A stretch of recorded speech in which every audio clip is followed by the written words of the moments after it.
This is how I get epic dance floor photos like these.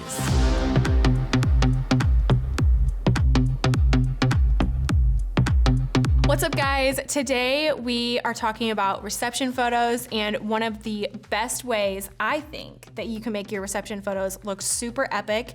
It's one of my favorite things to do, and that is light dragging. And I feel like that is so much fun because it adds so much movement and it makes you feel like you're actually in the reception. All the lights are surrounding you. It's very hype. You see the movement and just how epic the dance floor actually is. So let me jump into the settings of what I do. But first and foremost, I wanna say what you'll need to be able to do this. And that is, you'll need obviously your camera, and then you'll need an on-camera flash. I don't have my on-camera flash with me today because I'm silly and I forgot it. But you will need an on-camera flash. And the most important thing about being able to do this is making sure that your flash is directed towards your subject. Typically for my flash settings on my camera, they don't really change as far as the settings go, but everything inside of my camera for the settings do change. Let's go ahead and jump into the settings. So let's start with the most important part, which would be the shutter speed.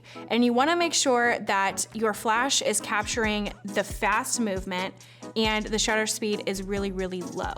So I change my shutter speed to about 1/10 of a second is normally where I start, and see how that goes. You wanna make sure it's super low. And then the next thing that you wanna make sure is that everything is in focus. So instead of having like what I would normally photograph on a wedding day, which would be about 1.6 as far as your aperture goes, you wanna make sure it's really high. So I would set my aperture or f-stop to at least 10 to make sure everything is nice and crisp and clear. And then as far as ISO goes, that's gonna depend on the power of your flash, how light it is in the room that you're photographing. But typically I would have it between 500 or 600. And then here is the most important thing. When you are taking your photo of your subject, you have your flash on your camera directed toward your subject, you'll click the shutter button and you will drag your camera. And that's how you get the motion of the lights. Now, one thing I do wanna mention is to make sure when you go into reception that you do not have lasers, because that can hurt your sensor. So wherever you're directing your camera, you wanna make sure that there are no lasers. With that being said, you do wanna make sure that there are lights around your subject, because without that, you won't have the shutter drag of the lights. So when you're taking your photo, you just drag it as you're hitting the shutter.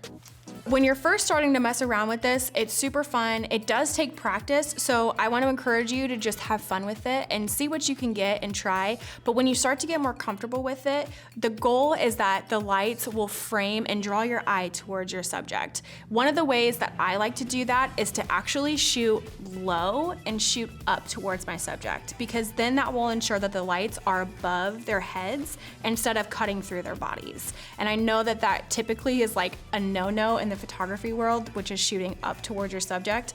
But in this type of case, when they're dancing and moving around, it makes you feel as a viewer of the photo that you're immersed inside of the dance floor and you're looking up towards the dancer or whoever you're shooting, and the lights are surrounding them, and it's a really cool effect.